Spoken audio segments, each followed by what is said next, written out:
Hey guys, welcome back. In today's video, we will be covering a new topic that is Neo4j, that is graph database.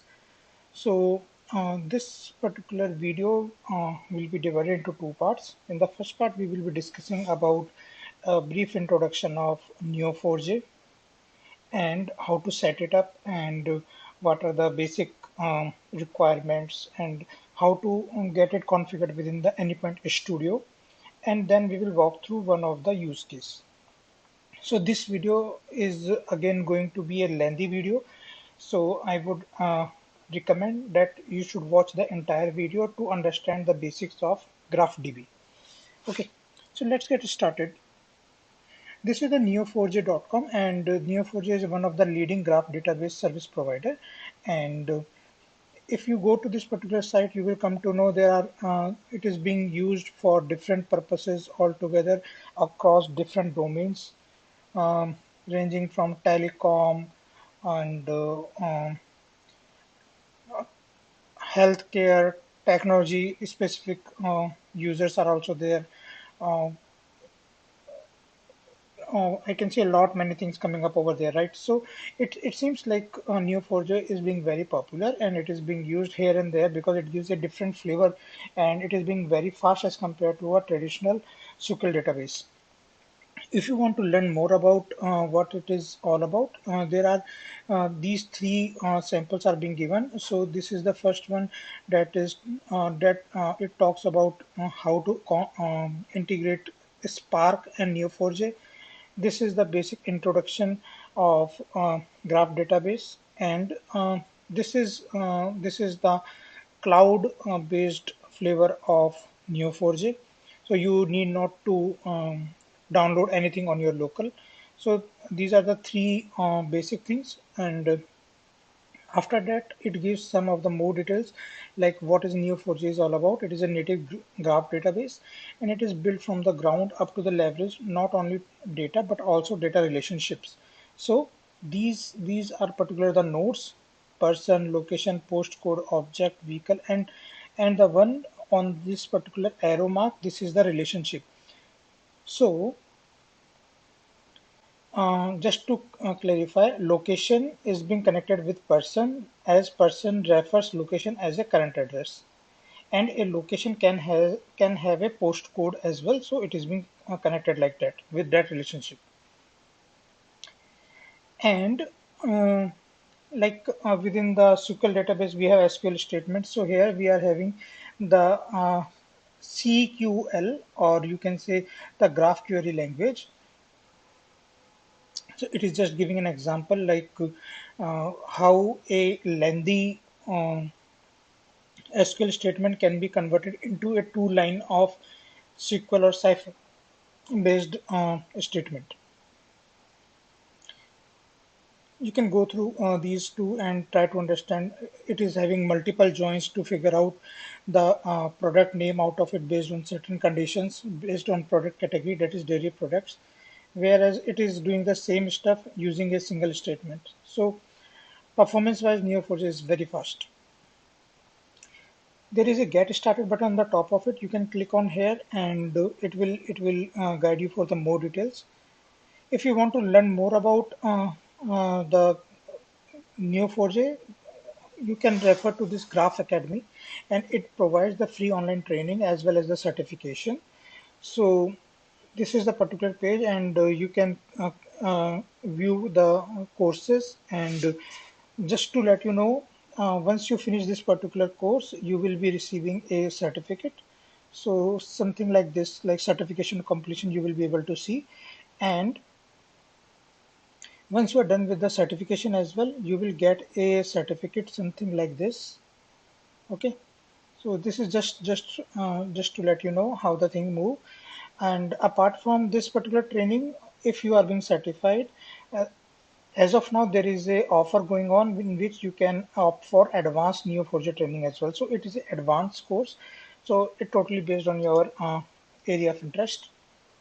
But I would highly recommend to have a basic knowledge about graph database. It will be really helpful and give a extra edge on your technical skills. So this particular page talks about Neo4j certification. So it is completely free. You have to just register it over here and get certified. And it talks about what are the topics of the test which are being covered, and these are the resources which you can refer. As of now, there is only one free Neo4j certification available, and it is getting evolved as the time progresses. Now, this particular link, neo4j.com download center, this is for downloading the on-premise setup of Neo4j. So there is a way to download it. Either you can go for enterprise server or community server, or you can go for Neo4j desktop. Okay, but what I would recommend, like to go with the community edition, community server, and go for this 3.5.22 version.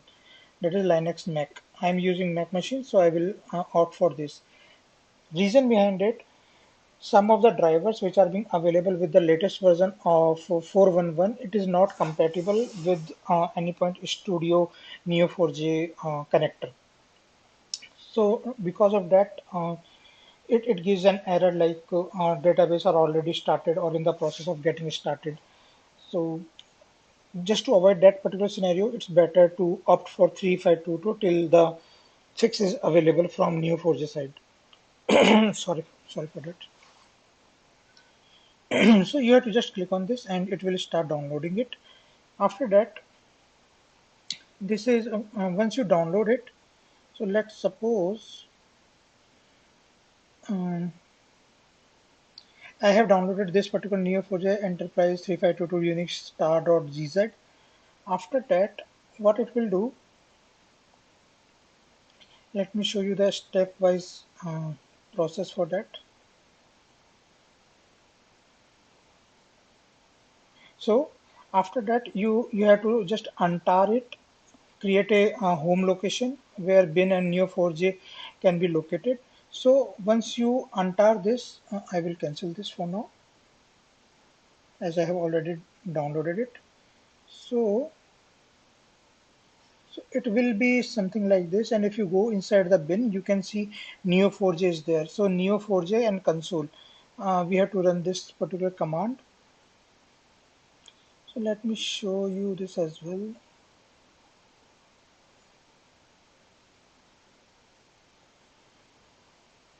One moment, guys. I'm just opening the correct window.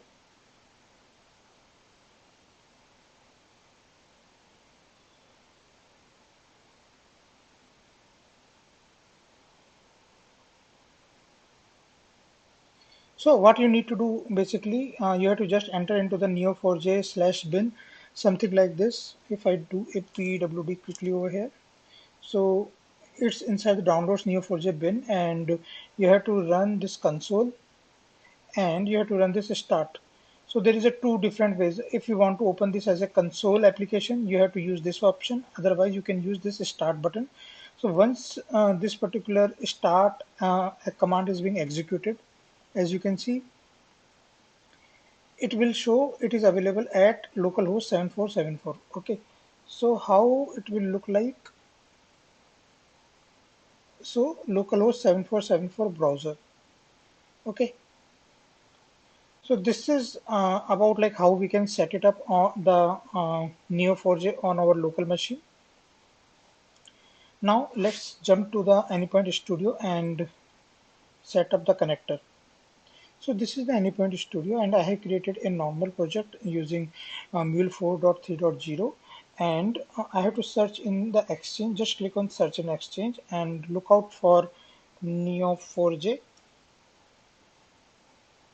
Within second it will be available, and you have to click on add and click on finish. Since I have already done it, I will not repeat this process. So once it is being done, Neo4j palette will be available inside the add, module list along with the available operations. So what we are going to do, we are going to run some of the combination of these particular operations. So let me put it aside for the time being. So this first one will be the CRUD, that is create, read, update, and delete. Within the transform message, I have just putting down this particular name and bond instances, or you can see the properties. After that, I'm going to create a node. What you have to do, you have to just drag and drop from here and drag and drop onto this side. And after that, it will ask for the connector configuration. Just click on the plus sign and it will open up a window like this. Now, this username and password will remain Neo4j and Neo4j for both username and password. It gives an option to change it. So I have changed it to admin. So as you can see, and there are two URLs which need to provide, Bolt URL and the REST URL. In order to understand more about Bolt and REST, you have to go through the documentation part of Neo4j. I would highly recommend to have a look around it. Just click on test connection just to make sure if it is running fine. And here you can see it is working fine. I will click OK and close it. I will go back to the message flow, and after that within the label I have marked as person.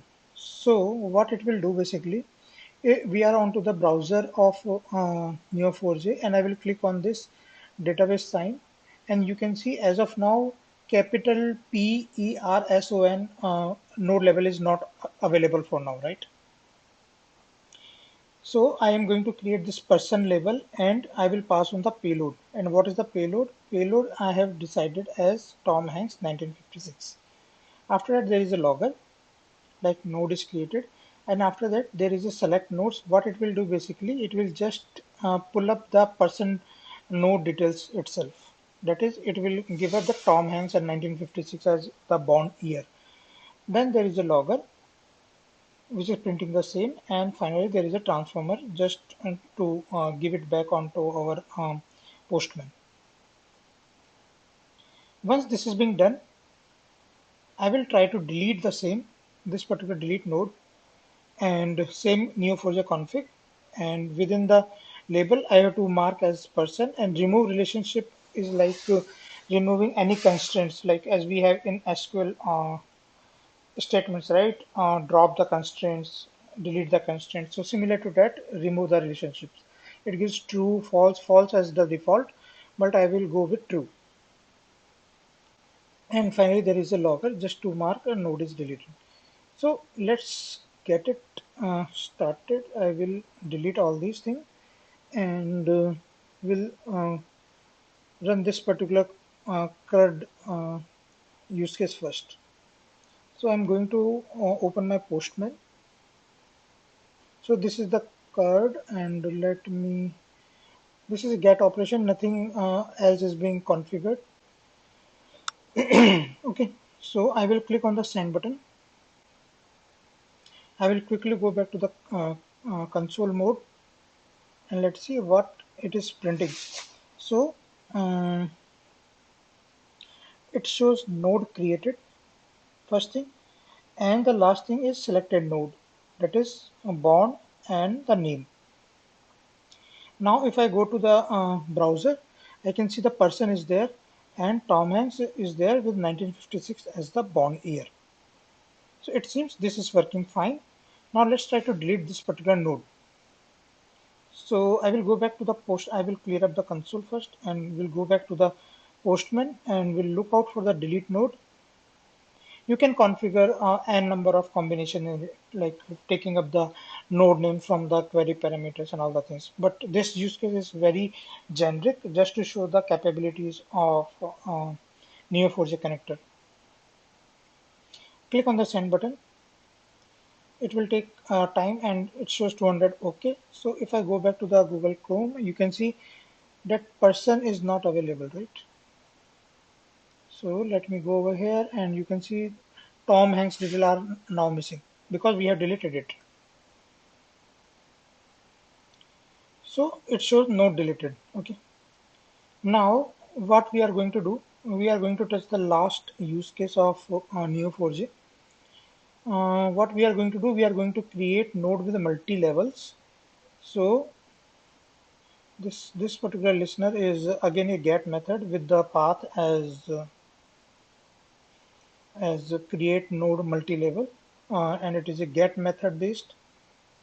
Okay, nothing fancy. If you go to the transform message, what I have done, I have created two different variables, select and create. So let's go for the create first. So what it is going to do, it is creating a label actor and with the name person, with name Tom Hanks and born like this. So let me remove or change this data,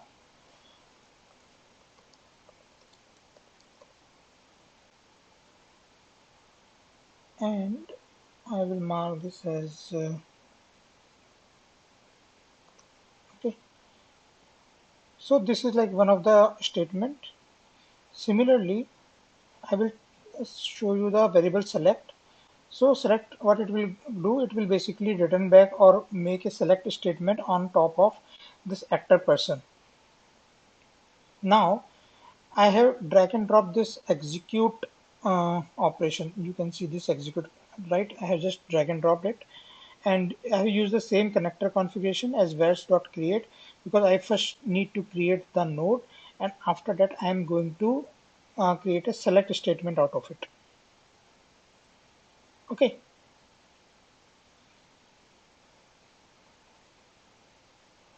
okay.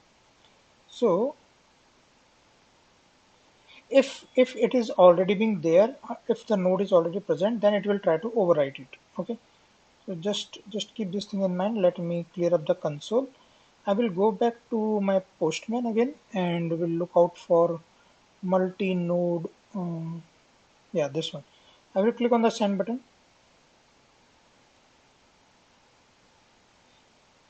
So here you can see there are two entries already available, and top of it, it added one more for Irfan, and I can see all the details coming out of it. We can cross-check the same in here as well. So two are for the Tom Hanks and one for the Irfan. Two are for the Tom Hanks and one for the Irfan. So in this way, we can create multi uh, label nodes as well. There could be many other such combinations depending upon the use case, but I will leave this particular use case here itself and keeping this use case open for the viewers to explore further into the uh, Neo4j and its capabilities.